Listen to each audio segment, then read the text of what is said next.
యెహోవా జీవము గల దేవా, బహుగా స్తుతులకు అర్హుడ నీవే. యెహోవా జీవము గల దేవా, బహుగా స్తుతులకు అర్హుడ నీవే. అన్యజనులలో ధన్యతను దేవునికి మహిమ కలుగునుగాక. హల్లెలూయా. ముఖ్యంగా ఒక 2 మాటలు మీకు చెప్తాను. ఏంటి ఆ మాటలు అంటే, ఉపవాసము అనగానే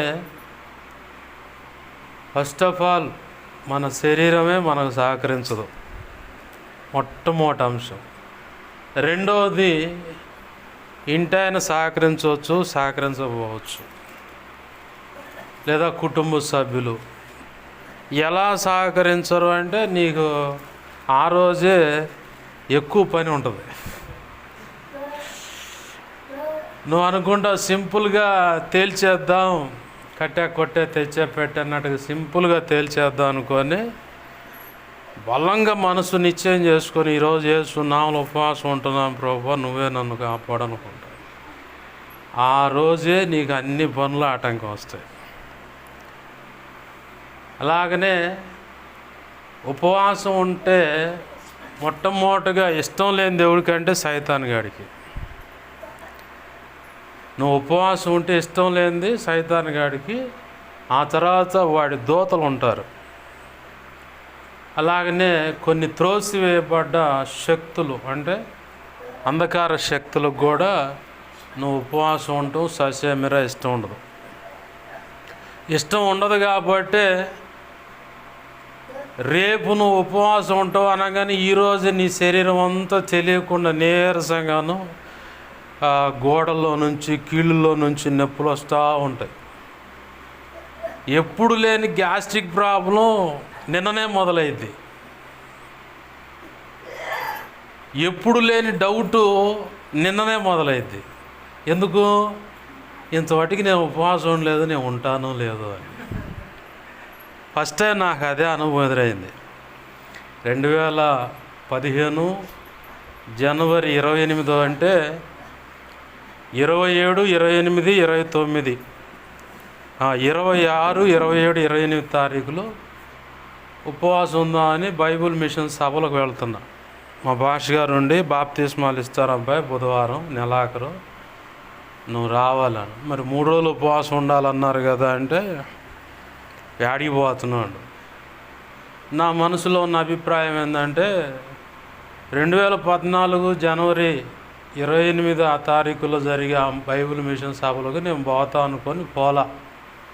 ఆ కారణాన్ని బట్టి దేవుడు నన్ను కోపగించి నా కుటుంబాన్ని తలా ఒక దిక్కు విసిరేసినట్టున్నాం మేము. ఈ సంవత్సరం అన్నా పోయి ఆడ 3 రోజులు ఉపవాసంలో గడిపి వస్తే నా కుటుంబం అంతా కట్టబడొద్దు అని చెప్పని అభిప్రాయంతో ఉపవాసానికి వెళుతున్నానని మనసులో అనుకొని వెళ్దాం అనుకున్నాను. అందుకే 3 రోజులు ఉపవాసం ఉండి ఆడ గడుపుదామని వెళ్తున్నాను అయ్యా అని. సరే ఏముందిలే, ఉపవాసం ఉన్నాక అటు వచ్చి బాప్తిసం పొంది అట్నే వెళ్ళాను. సరే అని చెప్పని వెళ్ళా. ఆ 3 రోజులు నా పరిస్థితి ఉంది యుద్ధం చేసినట్టే. కానీ ఆ 3 రోజుల తర్వాత ఎంత కమ్మకుంటుందన్న సంగతి కొన్ని రోజులు గడిచిన తర్వాత ఉపవాసం ఉన్నప్పుడు అర్థమైంది. ఆమేన్, హల్లెలూయా. ఏంది? ఉపవాసం ఉండటం వల్ల మొదటిగా నువ్వు బాగుపడతావు. మొదటిగా బాగుపడేది ఎవరంటే నువ్వే. అదేంది పాస్టర్ గారు బాగుపడేది నేను ఎలా బాగుపడతానంటే, ఉపవాసం ఉండటం వల్ల, ఉపవాసం అంటే దేవునికి సమీపంగా వెళ్ళి కొంత సమయం గడపటం, ఆహారాన్ని మానుకొని. వ్రతం పూనామంటాం కదా, లోకంలో ఉన్న పద్ధతుల ప్రకారం అయితే మడిగట్టుకున్నారు అంటారు. అలాంటిదే ఉపవాసం కూడా. దేవుని పాదాలు పట్టుకొని ఎక్కువ సమయం గడపడానికి అనువైంది ఉపవాస ప్రార్థన. అయితే ఈ ఉపవాస ప్రార్థన నిన్ను చెయ్యనీడు వాడు, సైతాన్ గాడు. ఉపవాసం ఉంటావు, కానీ అన్ని పనులు తెచ్చాడ పెడతాడు. తీరా ప్రార్థన ముగించుకునే సమయంలో కొద్దిగా అవకాశం, ఒక 5 నిమిషాల్లో నువ్వు బాధపడటానికి అవకాశం ఇస్తాడు. సైతాను గాడు ఇచ్చే అవకాశం అన్నమాట. ఎందుకు బాధపడతా అంటే, ఇప్పుడు దాకా అనవసరంగా ఉపవాసం ఉన్నాను ప్రభువా, ఉండకపోతే బాగుండు, ఉండి కూడా ఉపయోగం లేకుండా ఆ పని ఈ పని అని, ఒకవేళ పైకన్నా లేకపోయినా ఇంట్లో ఆయన కొన్ని మాటలు అనుకొని, లేదా పిల్లలు అడ్డొచ్చే పిల్లలు అనుకోను, లేదా బంధువులు అదే టైంకి చుట్టాలు వచ్చారు, ఒక ఆఫర్, అది పంపర్ ఆఫర్, ఈయన వెనకాల వచ్చావు సంచి తెచ్చరు చేయవే అని, అప్పుడు ఉంటుంది మన బీపీ 200పై 130 150 ఇలాగ ఇట్లా కొట్టుకుంటూ ఉంటుంది అన్నమాట. అవన్నీ తలపోస్తా అసలు ఉపవాసం ఉండకుంటే పోయేది. అనవసరంగా ఉపవాసం ఉండి ప్రభు పని జరగకుండా చేశానని బాధపడితే తల పట్టుకుంటాం. అలా అవన్నీ ఇలా ఒప్పుకునేందుకు 5 నిమిషాలు అవకాశం ఇచ్చాడు సైతానుగా. ఆ 5 నిమిషాలు అవకాశం ఇచ్చి వాడేదో ఇరగబొడిశాను అనుకుంటాడు, కానీ వాడు ఎప్పటికీ కూడా నిత్య నరకంలో పోయేదాకా ఎప్పటికీ కూడా వాడు పొర్రపాటును కూడా గెలవడు. ఆమేన్, హల్లెలూయా. గెలిచినట్టు కనపడతాడు, కానీ ఆ ఇరుకు ఇబ్బంది ఎవరి ద్వారా జరిగింది, అసలు కనబడుతున్న వ్యక్తులకి అవతలుండి పనిచేస్తున్న శక్తి ఏంటి అన్నది ప్రభువుకు బాగా తెలుసు. మనకు కనపడకుండా మన వెనకాల, అంటే మన ఇంటి వాళ్ళనైనా ఎవరినైనా కొన్ని ఇరుకు ఇబ్బందుల్లోకి ప్రేరేపించే ఒక శక్తి, అది ప్రప్రదంగా ఉన్న శక్తి ఏంటంటే సైతాను గాడు, తర్వాత వాడి దోతలు, ఆ తర్వాత ఆయా గ్రామాల్లో ఇప్పుడు ఇట్లానే ఉపవాస కోటాలు జరుగుతాయంటే ఏజెంట్లు ఉంటారు, అంటే అంధకార శక్తులు. ఆ అంధకార శక్తులు వీటన్నిటిని వాడు ఉసుగొలుపుతాడనమాట. అవి వచ్చి ఏం చేస్తాయంటే ఇంట్లో వాళ్ళనే పట్టుకుంటుంది, ఇక వాళ్ళ కాడి నుంచి తాగాదు పెడతాయి అన్నమాట. ఎక్కడైనా నీకు పరిచర్ల వ్యతిరేకత మొదలవుతుందంటే మొట్టమొదటిగా మనం గుర్తుపెట్టుకోవాల్సింది ఏంటంటే, నేను ఎక్కడైనా దేవునికి లోబడకుండా ఉన్నానా, ఇంట్లో అయినా పరిచర్లో వ్యతిరేకత కనపడదంటే నేను ఎక్కడైనా దేవునికి లోబడకుండా ఉన్నానా అన్నది మొట్టమొదటిగా స్వపరీక్ష చేసుకోవాలి. రెండవది, సైతాను గాడు వాడి ఏజెంట్లన్నీ పనిచేస్తాయి అనేది గుర్తుపెట్టుకోవాలి. మూడవది, ఆ వ్యక్తిని రేపుతున్నాడంటే ఆయన చేతి దెబ్బలు కూడా వాటంగా 4 పడాలని, ఆ తర్వాత రక్షించబడాలని, సంఘంలో చేర్చబడాలని ఆయన సంకల్పించాడు. నీ పక్షంగా దేవుడు ఉన్నాడని, దేవుడు ఇక్కడ కదులుతున్నాడని, ఆ దేవుడితో ఎదురు పెట్టుకుంటే ఇలా ఉంటుందని అందరికి తెలిసేందుకు కూడా కొన్ని కార్యాలు ఆయన చేస్తాడు. అది కూడా మనం బాగా గుర్తుపెట్టుకోవాలి. అర్థమైందా? ఎందుకు ఇవి అంటే ముందుగా చెప్తున్నా అంటే, ఉపవాస ప్రార్థన అంటే యేసయ్యకి చాలా ఇష్టం, మనకు కూడా బాగా ఇష్టం. అయితే సైతాను గాడికి కష్టం. వాడు ససేమిర ఉపవాసం ఉండటానికి ఒప్పుకోడు. ఉపవాసం ఉండటం వల్ల మొట్టమొదటిగా నువ్వే బాగుపడతావు. బాగుపడే లక్షణాల్లో మొట్టమొదటిది ప్రార్థనలో ఎదుగుతావు, విజ్ఞాపన నేర్చుకుంటావు. ఏకాంత ప్రార్థన, ఉపవాసం ఉన్నప్పుడు ఒక అరగంట ఏకాంతంగా గడిపి చూడండి, యేసయ్య స్వరాన్ని మెల్లగా నువ్వు వినగలుగుతావు. ఏంది? అక్కడే ఉపవాస ప్రార్థనలోనే, ఏకాంత ప్రార్థనలోనే నీకు దేవునికి అభ్యంతరకరమైనది ఏంటి? అవి అభ్యంతరం అంటే అడ్డుబండలు. అడ్డుబండలు అంటే మనకు కనపడే అంత సైజు బండలు కాదు. సూక్ష్మమైన కణము మన కంటిలో పడితే, అంటే ఆ నలుసు మన కంటిలో పెడితే ఎంత అల్లాడుతాం. అంత సూక్ష్మమైన పొరపాటైన యేసయ్యకి నీకు మధ్యలో ఉంటే ఆయన వచ్చి అమ్మనే చెబుతాడు, ఇది నీకు నాకు మధ్యలో అభ్యంతరంగా ఉంది, దీన్ని తీసేసుకో అంటాడు. సిచ్యువేషన్ ఎలా పెడతాడంటే యేసయ్య, ఇప్పుడు నీ ప్రార్థన వినాలంటే ఆ సూక్ష్మమైన దాన్ని పక్కన పెట్టాలి, వదిలేయాలి, తీసేయాలి. లేదు ప్రభు, ఇది ఎట్టిన జేబులోనూ బ్యాగులోనూ భద్రంగా పెట్టుకుంటా, ఇంట్లోనూ భద్రంగా పెట్టుకుంటా అంటే పొరపాటును కూడా ఆయన ప్రార్థన ఆలకించడన్న అభిప్రాయం నీలో పెడతాడు. ఖచ్చితంగా అది ఎలా ఉంటుందంటే కొండంత బండ మీద పెట్టుకొని బరువు మోస్తున్నట్టు ఉంటుంది. ఎంతది? కంటిలో పడేంత నలుసు అన్నటువంటి అడ్డుబండ, అంటే దోషమైన, పాపమైన, ఆజ్ఞాతిక్రమమైన, ఆత్మీయతలో అంటే ఆధ్యాత్మిక జీవితంలో ఎదుగుతున్న కొలది కంటిలో ఉన్నంత నలుసు అయినటువంటి పొరపాటు నీ జీవితంలో ఉంటే అదే కొండలా కనపడుతుంది. ప్రారంభంలోనేమో కొండలాంటి అభ్యంతరం, ఆ పొరపాటు పాపమేమో కంటిలో నలుసులా కనపడుతుంది. ఇది మనం బాగా పసిగట్టాలి. ఏం చేయాలి? మనం బాగా పసిగట్టాలి.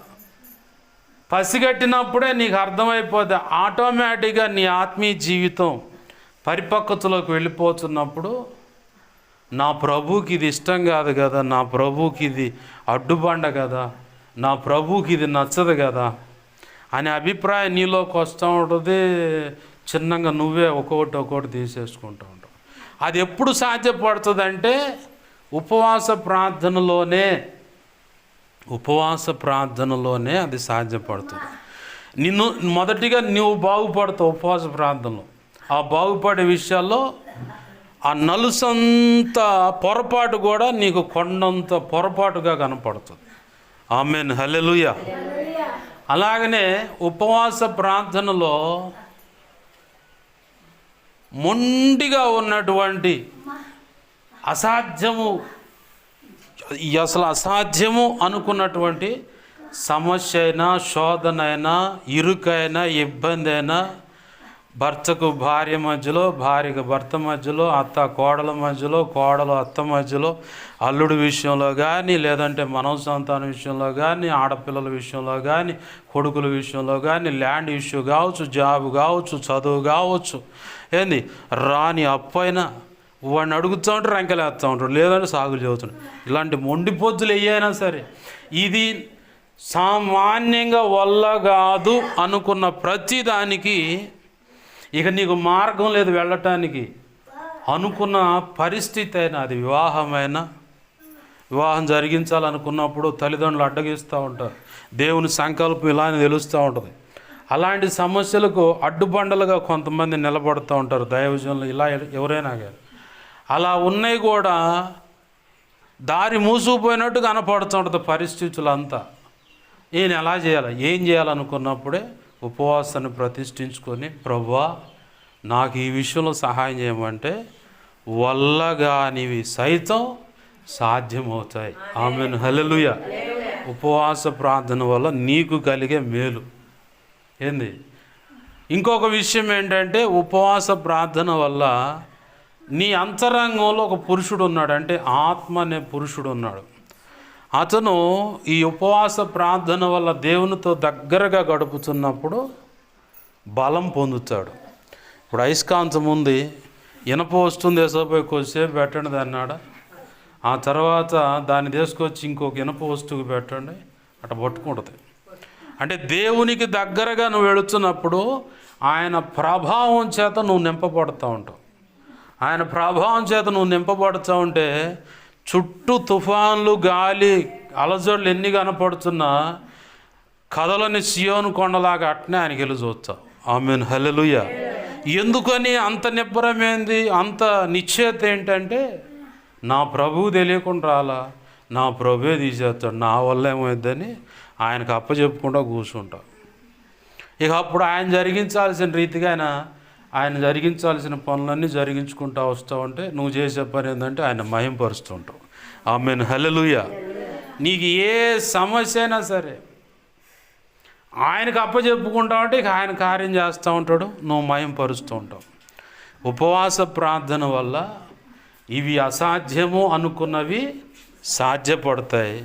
ఉపవాస ప్రార్థన వల్ల ఆత్మ బలం పొందుకుంటావు. అలాగే ఉపవాస ప్రార్థన వల్ల నీకు కలిగే ఇంకొక మేలు ఏంటంటే మొండి దెయ్యాలుంటాయి కొన్ని, సస్యమీరా పోవు.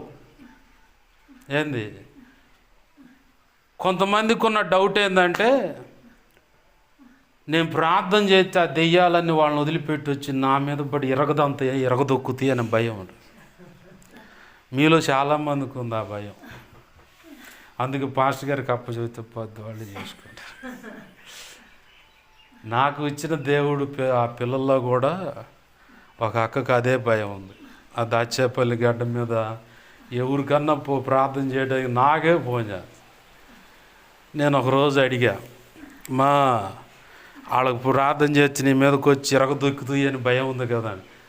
అదొక్కటే పాస్టర్ గారు ఉంది నాకాడ. నువ్వు నమ్మావు కాబట్టి నీ వెనకాల పడొస్తాయి అమ్మాయి అట్నే అన్న. ఎందుకన్నానంటే ప్రభువే అన్నాడు, నీవు విశ్వసించిన దాన్ని బట్టి కార్యం చూసేదవు అన్నాడు. అది నువ్వు మేలైనది విశ్వసించినా మేలే చూస్తావు. ఓమో అపశకునం అనుకున్నావు, నువ్వు అది వెనకాలే పడుతుంది. ఎందుకు వచ్చావంటే నువ్వే పిలిచింది అంటది. అది ఏంది యేసునామములో పో పనికి మాలిన దాన్ని అని చెప్పిన దాన్ని తోలేటవను నా ప్రభు ఉన్నాడు, నా ప్రభు కార్యం చేస్తాడు. ఆమేన్, హల్లెలూయా. ఆ విశ్వాసం ఉండాలి. మనకున్న భయం ఏంటంటే వాళ్ళ పరిస్థితులన్నీ చూసి అసలు ఆడేం లేకపోయి శాతపడి సంబంధించిన నేర్చుకుంటా. మొత్తానికి ఏదో టైం పెట్టి చేశారు, గట్టిగా చేసినట్టు ఉన్నారు.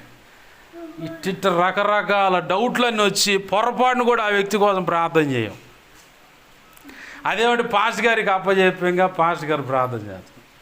నేను చూసిన ప్రపంచం అంటే సేవలోకి వచ్చిన తర్వాత నేను ఎదుర్కొన్న అనుభవాలు ఏంటంటే, నేనున్న కాలనీలో ఆదివాసులు ఎక్కువ ఉంటారు. వాళ్ళ దృష్టిలో పాస్టర్ గారు ఒక మాంత్రికుడిగా కనపడుతుంది. ఆ వాకులు చెప్పేవాడి దగ్గర పోచేవాడు 10, 20 అమ్మ బలకాలంటే 10,000 పదార్లు, 20,000 పదార్లు అంటే వాడు చచ్చినట్టు 20,000 పదార్లు ఆడ పెట్టి వచ్చుడు.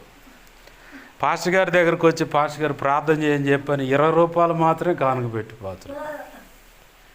అంటే ఆడ ఇచ్చారు, ఈడ ఇవ్వలేదని బాధతో కాదు, కానీ వాళ్ళ దృష్టికి అలా కనపడదు. వాకులు చెప్పేవాడు దగ్గర పోయి వాడిని అమ్మ నా బూతులు తిట్టిరమ్మను భయం. ఎందుకంటే వాడు మళ్ళీ అమ్మని తిరగశాతబోళ్ళు చేసి పంపిస్తుడు, ఇక మా కుటుంబం మొత్తం ఊడ్చుకోబోద్ది అని చెప్పి. అదే పాస్టర్ గారి ముందు రంకెలు వేసేవాడు, ఈడేందిరే శాతగానోడు అయితే వాడితో మాట్లాడింది నా కుమ్మాడు ఈ నా కుమ్మాడు అని బూతులాడు. ఎందుకు? ప్రభు అన్నటువంటి ఈ షాంపూ మీద కొడితే ఈ షాంపూ చూపించమన్నాడు. వాళ్ళ సూక్తులు వీళ్ళకి బాగా ఎక్కువ ఉన్నాయి, అయ్యే సలహాలు వాళ్ళకి చెప్పుకోవటానికి. ఆ కారణాలను బట్టి సేవకుని పచ్చిబూతులు తిడతారు, అమ్మనా బూతులు తిడతారు, ఇంకా భార్యలని పిల్లలను మొత్తాన్ని తిరగబెట్టి బూతులు తిడతారు. అదే మాట మాంత్రికుడి దగ్గర వాడితే వాడి దగ్గర ఉంది ఒక్కటే ఆయుధం. వీడు అయ్యా అంటేనే వీడికున్న బయట పారదోలడానికి వాడు ప్రయత్నం చేస్తాడు. 10, 20 వసూలు చేసి, ఏది రూపాయలు కాదు 1000 లక్షలు పోసిన వాళ్ళు కూడా ఉన్నారు. నాకు తెలిసి ఒక తల్లి ఉంది 3 లక్షలు 4 లక్షలు పోసిందంట, కానీ ఏమి ప్రతిఫలం లేదు. ఏంది ఆడపోయి వాడిని నమ్మి ఎంత డబ్బు వెచ్చిచ్చారో, ఆస్తులు తనఖా పెట్టి తెగన మీద వేసకపోయి బాగుపడాలని వాడి దగ్గర పెడతారు. కానీ పట్టుమని 10 నిమిషాలు మోకాళ్ళు వేసి ప్రార్థన చేయమ్మా చాలు దేవుడు విడుదలిస్తాడంటే ప్రార్థన మాకు జాత కదా. ఇక మరి వాడి ఆడుండో, ఏ ఊరు, ఏ గొంది, ఆ ఊళ్ళో ఎన్నో ఇల్లు, ఏంది, ఫోన్ నెంబర్ ఉందా, ఏం పేరు, ఎట్ట అడగాలి, ఇవన్నీ అడుగుతుంగా పోయి అన్నీ కనుక్కొని మరి పోయి ఆడకపోయి బురదలో పడతాం. వాడు ఏమైనా వదిలిపెడతాడా? పిల్ల బాగుందంటే ఇంకా 4 తగిలించి పంపిస్తాడు. నాకు తెలిసిన ఒక ఆడపిల్ల అట్నే యవనస్తురాలు పక్కన ఎవరు పెద్ద అని చెప్పిండని చెప్పి పోయి 2 కొండలు తీసుకున్నా అంట. ఆ పక్కన వచ్చినప్పుడు కొండ బాగలేదంటే ఈ అమ్మాయి కొండ పగిలిందంట. అన్నా కొండ పగిలిందన్నా అంది. దేవుడు నాతో చెబుతుండు, ఇంక 4 తగిలించి పంపించారు ఆ పిల్లకని. నిజం. ఇక వచ్చినప్పుడు అమావాస్య గడి రాగానే ఇక ఆ పిల్లని డిస్టర్బ్ చేస్తూ ఉంటాయి, వశీకరణకు సంబంధించి. ఎందుకు పోయే తల్లి అంటే ఏమో దశమారుద్యామం, తెలుసుద్యామం, తెలిసిన వాళ్ళు అని చెప్పని ఇటు పోయానన్న. ఇంకా పెద్దరా వేసింది ఏంటంటే పాస్టర్ గారు ఎవరో పెద్ద అని చెప్పిండంటే ఇటు పోండి అని. ఆయనేం పాస్టర్ అమ్మా అన్న నేను. ఏంది మొండి దెయ్యాలన్నవి కూడా నువ్వు ఉపవాసంలో ఉండి ప్రార్థన చేస్తే వాటి మీద అధికారం నీకు ఇస్తాడు. ఆమేన్, హల్లెలూయా. ఆ దెయ్యాలు పట్టినోడు కూడా బారిపోతాడు అన్నమాట. మార్కు సువార్త 9వ అధ్యాయంలో యేసయ్య చెప్పిన మాట ఉంది, చెవిటిదైన మోగ దెయ్యమా ఆ యవనస్తుని వదిలిపెట్టి పో అని చెప్పనగానే ఏం చేసింది, అది విల్లలాడించి ఆ పిల్లగాడిని వదిలేసి వెళ్ళిపోయింది. ఏకాంతం ముందు యేసు ప్రభు వారు ఉన్నప్పుడు ఈ శిష్యులంతా పోయి మళ్ళీ మధ్యలో ఆల్రెడీ పరుగు పోయింది. యేసయ్య దగ్గరకు వచ్చి వాళ్ళు ఏం అడుగుతున్నారు, ఆ తండ్రి అంటున్నాడు, నువ్వేదో బాగు చేస్తావు అని చెప్పి అన్నట్టుగా వచ్చాను, వస్తే కింద నీ శిష్యుల గురించి కూడా చెప్పుకుంటున్నారు గొప్పగా పనోళ్ళని, వాళ్ళ దగ్గర పోయి ట్రైల్ వేసారు అన్నాడు. ఆ మాటలు ఏం చేయవచ్చులా, మనమైతే అదే పని చేస్తాం. యేసయ్య గారికి వచ్చి పాస్టర్ గారి మీద భారం పెట్టేసి పాస్టర్ గారే అనుకొని ఏ గాడి పాస్టర్ గారిని బతిలాడితే ఆయన ఏం చేస్తాడు, యేసయ్య అంటాడు, నువ్వు అటు ఊర కూర్చోరా అంటాడు. నిజం, నువ్వు నమ్మాల్సింది, నువ్వు పట్టుకోవాల్సింది యేసయ్యని, ఆయన పాదాలని. అప్పుడు ఆయన యందు విశ్వాసం ఉంచితే ఇక అద్భుతం జరుగుద్ది. ఏదైనా మేలు జరుగుద్ది. ఈ తండ్రి ఏం చేశాడంటే 15వ వచనం కానుంచి చూస్తే, 9వ అధ్యాయం 15వ వచనం కానుంచి చూస్తే అక్కడ కనపడుతుంది నేను చెప్పే మ్యాటరు. నా వైపు చూడండి. వచ్చి శిష్యుల దగ్గర ట్రైల్ వేసాడు ఆయన. శిష్యుల దగ్గర ట్రైల్ వేస్తే ఒక కాకపోయేసరికి ఈయన వచ్చి అంటాడు 23వ వచనం, అందుకు యేసు నమ్ముట నీ వలనైతే సమస్తము సాధ్యమే. ఆ మాట చెప్పిన తర్వాత ప్రభు అన్నాడు, మరి నువ్వు నమ్ముతున్నావా అంటే, నాలో అపనమ్మిక కలగకుండాన్నట్లుగా కార్యం జరిగించని అతను అడిగాడు. నువ్వు కూడా అడగాల్సింది ఏంటంటే, యేసయ్య దగ్గరకు వచ్చావు, నా బిడ్డ విషయంలో యేసయ్య నువ్వు కార్యం చేయని అడగాల. దైవజనుడు నామమాత్రపు వాడే, కేవలం నీలా నాలా అంటే ఒట్టి మనిషి మాత్రమే.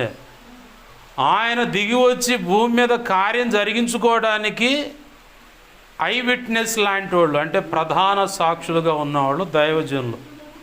నువ్వైనా అంతే. నువ్వు ప్రార్థన చేయగల కార్యం జరుగుతుందంటే నీ పరిశుద్ధతో, నీ నీతో, నీ భక్తితో, నీ యథార్థతో ఆయన ఎదుట నువ్వు నడుచుకుంటున్న తీరును బట్టి కాదు. ఆయన ఆ క్రమం అక్కడ ఆ గడిలో ఆ వ్యక్తి విషయంలో ఆయన కార్యం చేయాలనుకుంటే తిక్కలోని కూడా పిల్లగాడిని కూడా నిలబెట్టుకొని దేవుడు కార్యం చేస్తాడు. ఆమేన్, హల్లెలూయా. నువ్వు నమ్మాల్సింది ఎవరినంటే దైవజనుడు కాదు. కృపావరాలు ఉంటాయి, అవి పనిచేయడానికి కారణమైన వాడు యేసయ్య. ఆమేన్, హల్లెలూయా. అవి బలంగా నీలో పనిచేయాలంటే నువ్వు ఉపవాసం ఉండాల్సిందే.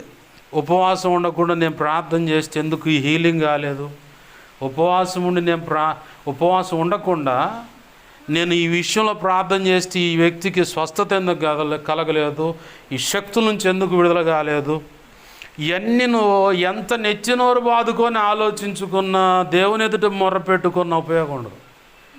నువ్వు చేయాల్సింది ఏంటంటే వాటి మీద అధికారం పొందాలంటే ఖచ్చితంగా నువ్వు ఉపవాసం ఉండాలి. ఉపవాసం ఉండటం వల్ల నీకు కలిగి ఇంకొక మేలు ఏంటంటే, అంధకార శక్తులు కావచ్చు, సైతానుగాడు కావచ్చు, వాడి దోతలు కావచ్చు, ఈ లోకంలో చెప్పబడుతున్న కొన్ని విగ్రహారాధనకు సంబంధించిన వాటి ఎదుట కొంతమంది పూజలు చేస్తూ ఉంటారు. అవి వచ్చి నిన్ను కదిలిస్తూ ఉంటాయి, డిస్టర్బ్ చేస్తూ ఉంటాయి. వాటిని బంధించే అధికారం కావచ్చు, కాళ్ళపేడగా వచ్చి ఆ దెయ్యాలు కానీ, వీటన్నిటిని బంధించాలంటే, వాటి మీద నువ్వు అధికారం పొందుకోవాలంటే మొట్టమొదటిగా ఉపవాసం ఉండాలి. ఉపవాసం ఉండటం వల్ల వాటి మీద నీకు అధికారం ఇస్తాడు. యేసయ్యని అడిగారు శిష్యులు. 29వ వచనం చూస్తే, అందుకు ఆయన ప్రార్థన వలననే, పుట్నోట్లు ఏముంది చూడండి, రెండో మాటగా ఉపవాసము అని కూర్చబడింది. అంటే ఉపవాస ప్రార్థన వల్ల దుష్టుణ్ణి కూడా నువ్వు బంధించగలిగే శక్తి నీకు ఇస్తాడు. ఒక అభిషేకం ఉన్న దైవజనుడికే కాదు, విశ్వసించి ఆయన పాదాలు పట్టుకుని తరచూ ఉపవాసాలు ఉంటూ నువ్వు ఆయన ఎదుట గడుపు. నీకు కూడా ఆ కృపనిస్తాడు, నీకు ఇస్తాడు ఆ శక్తి. నేనేం చేస్తానయ్యా అనుకుంటా, చూడటానికి తిక్కల దానిలా కనపడవచ్చు మనం ఎదుట కనబడే వాళ్ళకి. కానీ నువ్వు ప్రార్థన చేస్తే, నువ్వు మోకాళ్ళు వేసి దేవుణ్ణి, ప్రభువా నాకు సహాయం చేయని చెప్పని అడిగితే, నా ప్రభు ఖచ్చితంగా నిన్ను ఉపయోగపెట్టుకొని అద్భుత కార్యాలు చేస్తాడు. మొట్టమొదటిగా ఉపవాసం ఉండటానికి, ఆ ఉపవాసం ఉండటం వల్ల నీకు కలిగే లాభాలు ఇవి గుర్తున్నాయా ఏంది?